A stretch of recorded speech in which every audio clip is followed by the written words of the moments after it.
I don't have a Sharpie. I can't see it. The virtual background is like part of it. I don't have a face. Can you guys hear me since I've been talking to nothing? Yeah. Guys, thank you. One, I'm not dead. How you doing? Tell me how you. Oh, here's Coach. No, how you doing? Bob, how you doing? Oh, I'm great. Thanks, Coach. You're really good. Great to talk to you. Great to talk to you, man. You Thanks for want the to start off? Thanks for the Oh. shout out last week. Really appreciate it. Absolutely. Well, I think it's just me leading off here, so I'm going to get rolling. I was very, very pleased, very excited. Today was our first day in full pads, and obviously just good to get out there and hear the pods pop and the pads pop. And really, I thought overall pretty pleased. There's definitely a lot of work to do. When you start focusing in on certain things, when the pads come on, some other things get left behind. So got to teach them that they got to keep moving forward. I do think 3 practices into it, we've stepped forward every day. I haven't had any regression. Certain players have jumped out. Some guys making catches, some guys making tackles, some guys making blocks, some guys getting off blocks. So overall, very well pleased. But there's a couple things that come to our mind, right? I told our guys today, like simple thing, right? As we're getting into our first intense high pad, high physical intensity, we got a little bit loose with the ball.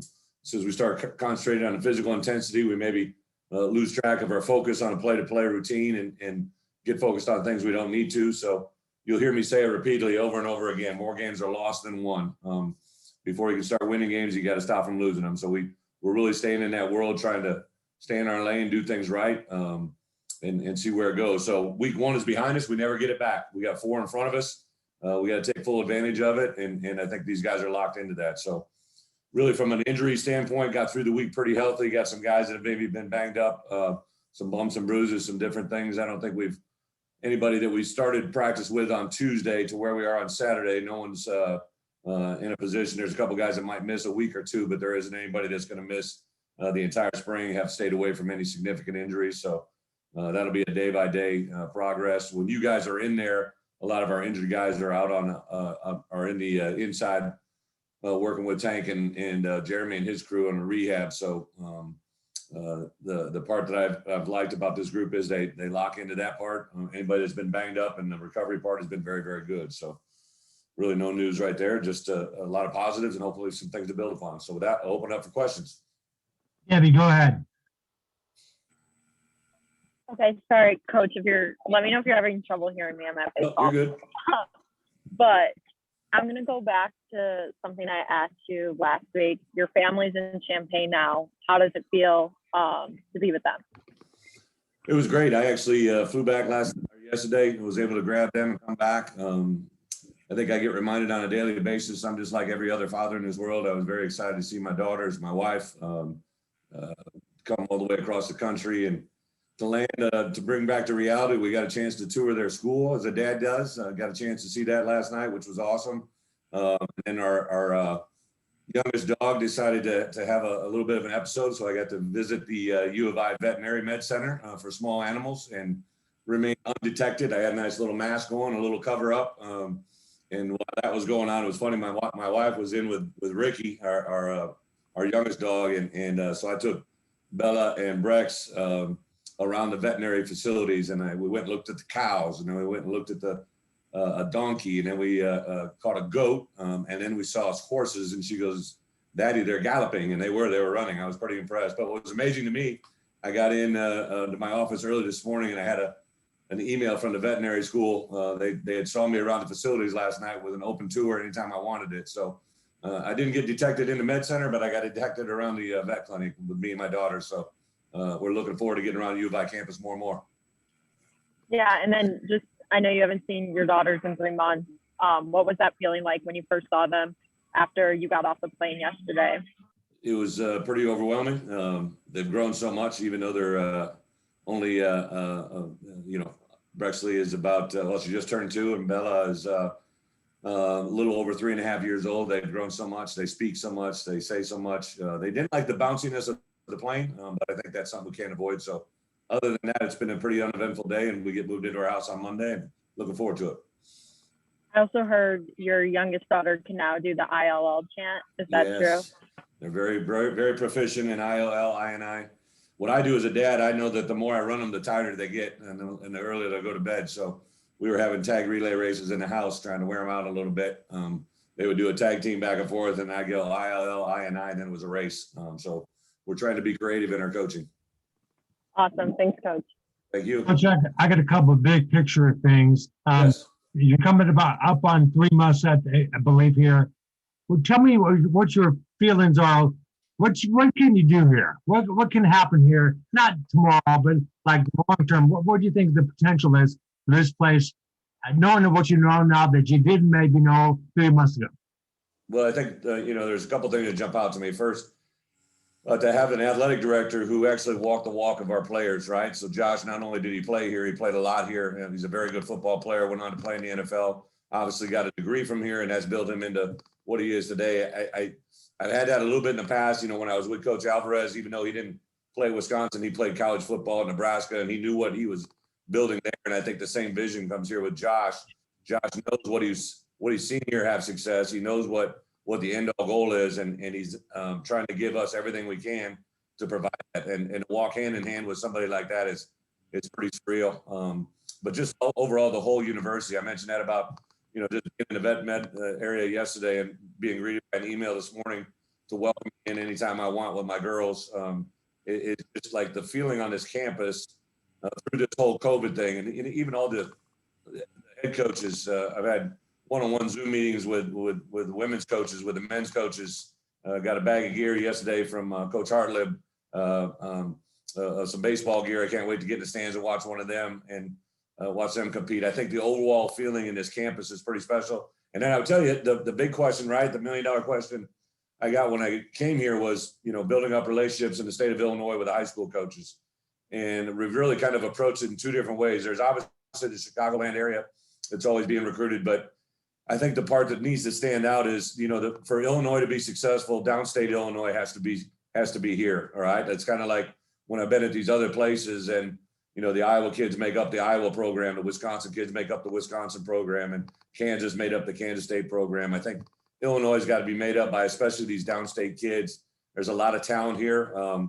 They've traditionally been ignored or kind of gone other places. The guys that have been here and been a part of the past, we're going to ask them to help us build this thing. And then the current players that we're recruiting right now, the 2022s, the 2023s that are from this say couple hour radius, or downstate Illinois, have got to be Illinois.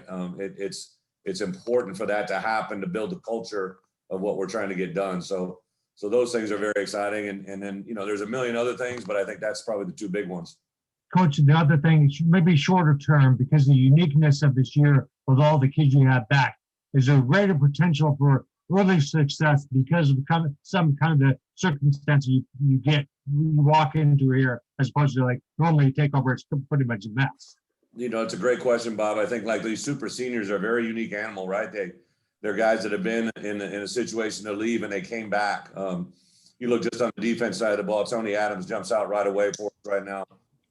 Same thing was Owen Carney. But then you have some true seniors. You got Isaiah Gay that really jumps out. A couple other DBs that are coming back that will be normal seniors that have really stood out. And then offensively, to be quite honest, even though Palcho's not out there, his presence is felt.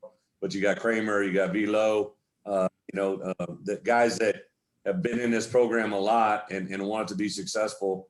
That's a huge advantage for us right now. Now, the concern, obviously, is the flip side. A year from now, we could potentially lose 2 senior classes. That's yet to be determined by the NCAA. That's why recruiting, especially recruiting in this state, the reason I'm wearing an Illinois High School Coaches Association shirt is it's important to us here, right? It's important for us to build this the right way with Illinois high school players and then branch out around the country to get what we need to get done. Thanks, Coach. Great stuff. Thank you. Hi, Coach. Good to see you. Hopefully at the end of May, the NCAA recruiting dead period is going to come to an end, and they won't lengthen it again. Can you tell me about your approach that first weekend of June with the official visits? Kind of, who are the target? What's the target pool of kids you're going to bring in, and what kind of things do you want to showcase to them? Good, great question. Obviously, I can't divulge names, but I think our recruiting department has just been so far pretty on top of everything out in advance. It was interesting. We were the first school out of whatever it was, 130 Division I teams that, we started sending out official visit invites, a month ago to our guys, and really want to be ahead of the curve. A lot of people have followed us. It's interesting to see a lot of the same graphics we use. People have copycatted. I think the idea of being first in recruiting is good, but it's not always the end all, right? You got to be thorough in what you're doing. We came in late on certain guys, but when we evaluated, we made a decision offer. We go full throttle, kind of try to focus it in that way. I think June, really from June 1 to June 28th or whatever that cutoff period is going to be in, it's going to, unfortunately for us as coaches, it's going to be a 24/7 job because it's just going to be vital to our program to get as many people on campus as we can, play by the rules they're going to give us. Those still haven't been given to us. We're proactively thinking what they're going to be, but until those finally come through. And then the obvious thing that's concerning to me is just it sounds like it's going to be returned to activity as normal, but yet it could be strictly or directly affected by local policies and rules and governance. So it's not just the University of Illinois, it's the state and everything else. So we're trying to get everything on board right now, even though it's the end of March, so that we can know in April and May where we're going, because June 1, we got to be able to hit the ground running. And you were pretty aggressive, in the offseason addressing some needs, linebacker, running back, and transfer safety. I know it's limited viewing so far this spring, but do you see any other position groups where you'd like to bolster before next fall and when camp opens? There's obviously position groups, 3 days into it that we feel, hey, we thought this and we've maybe confirmed that, or maybe we're starting to think a different direction. I think anytime someone's a good football player and wants to come to Illinois, we got to think about it. I think competition brings the best out of people, both players and coaches. So we're always going to be on the mend.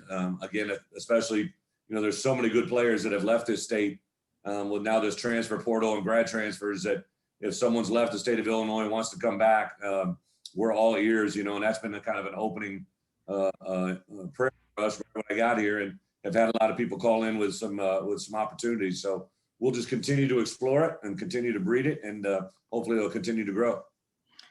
Last one, Coach. Barry Alvarez announced today that he's going to be retiring, which I'm sure you heard about. Could you comment on that? You know what? I did see that. I didn't see any formal announcement. Was there a formal announcement from the UW? Not that I'm aware of. Yeah, so I appreciate the question. I understand why it's out there, but Coach Alvarez is one of the most important men in my life.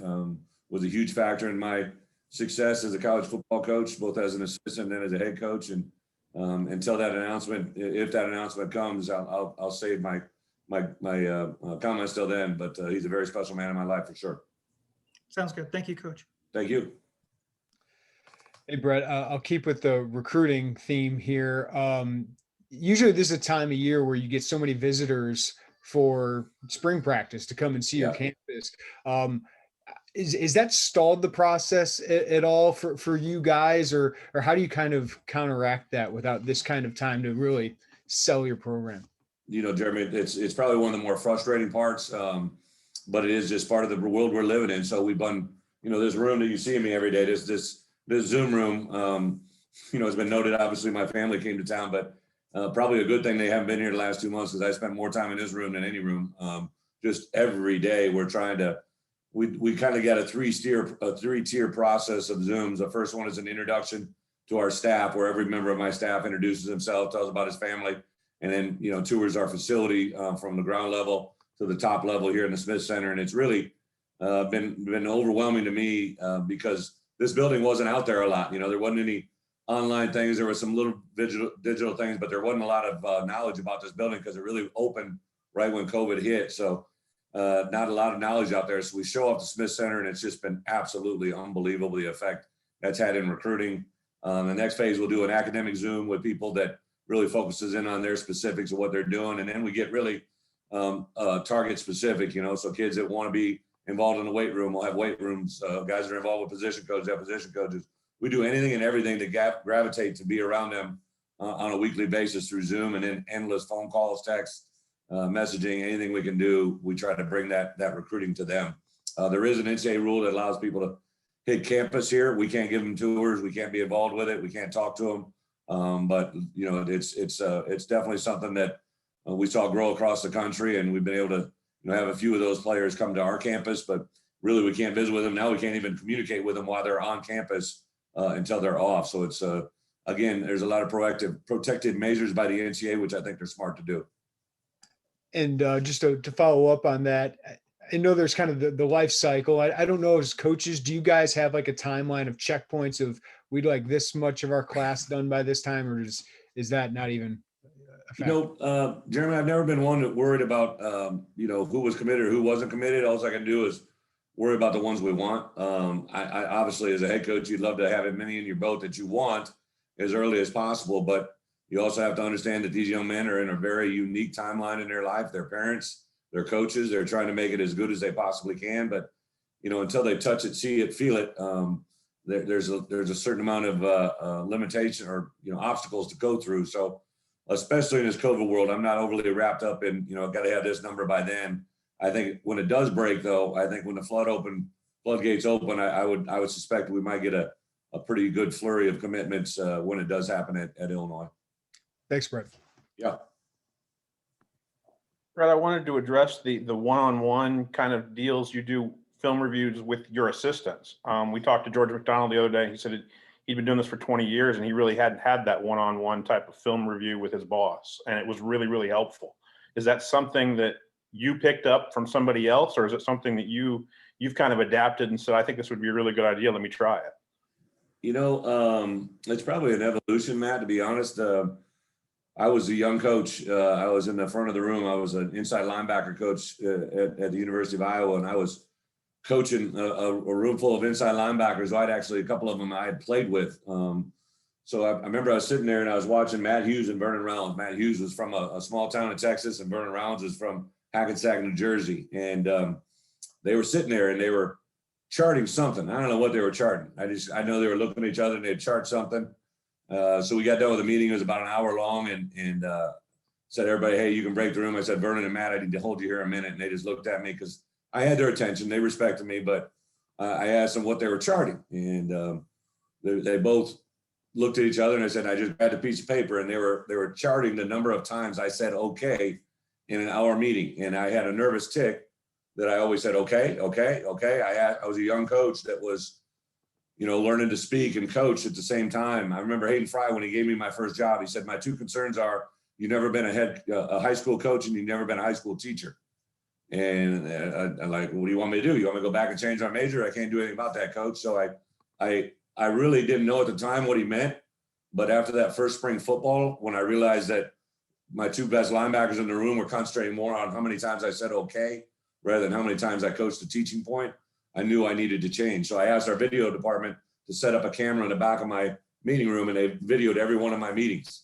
And as an assistant coach, you think you're the greatest assistant coach that ever lived. Well, in reality is we all got work to do. So I learned early on that the best advice I could get was from my own players, but also track my results. So I started videotaping my meetings. So in the course of my career, I've done that, where I videotape coaches' meeting rooms. And then as an individual coach, you aren't exposed to things because you're always working. And unless you have professional development and go outside of your world, you never really get good at individual work. And individual time with your players is on fundamentals, which wins and loses games. So what I love to do is sit back and watch our coaches coach. And then if I can give them a simple thing, right? Anything. Believe me, George McDonald doesn't need a lot of help. He's one of the best assistant coaches I've ever been around in teaching his wide receivers what they got to do. He sees the big picture, which is why he'll be a great head coach at some point in his life. But what I did is I just tried to specifically look at things that they could get better at, suggest it. It wasn't and it isn't ever a chance for manhood status, right? You just want to get better at everything. We took a simple thing, how to hold a bag. I was watching drills on Tuesday and Thursday, and I was maddening that no one knew how to hold a bag. So we talked about how to hold a bag. We showed our players, and our last two practices have been better because of it. How to finish a drill, how to start a drill, how to face your players and watch them do what you're asking them to do rather than be engaged in the drill itself. There's a lot of different things we went over, and hopefully if Gio took something from it, or our staff, hopefully it makes us better. Thank you, Brett. I appreciate it. Yep. Brett, I wanted to follow up on that a little bit, because there has to be a pretty good comfort level between you and these assistant coaches that you brought in, all of which had pretty good experience coming in here. I mean, how did you know that they were going to respond so positively to that just because of the places they've been and the success they've had in their field? You know, I get the question. I really didn't think about it that way. I took it more of one of the things I ask our players to do is, right, competition brings the best out of people. I think if I have a room of 10 assistant coaches who want to be the best coach, but more importantly, if they don't want to be the worst one, you know, if you don't want to be the low man on the totem pole, if you don't want to leave that practice field knowing that you just had the worst individual period of all 10 assistant coaches, that builds a lot of pressure to be successful. And that's just kind of where I put it. But I also tell you this, I learn from my assistant coaches every day. I watched my two D-line coaches, or my O-line coach and my D-line coach the other day, and really enjoyed their progression of teaching and what they did. I watched Tony Peterson work with our quarterbacks. There's a big difference between Brandon Peters' mechanics and Isaiah's mechanics, but he was able to work with both of them. I see Corey Patterson, who has got the personality of this world and is relatively new to the running back world. And anything that he does, it's very well thought out. Anything he tries to teach his players is very detailed. So if we just start moving in that direction, we got a chance. I go back a lot to what I've learned in the past. I learned from my head coaches, right? I learned a lot from Hayden Fry to Kirk Ferentz to Bill Snyder to Barry Alvarez to Bill Belichick to Joe Judge.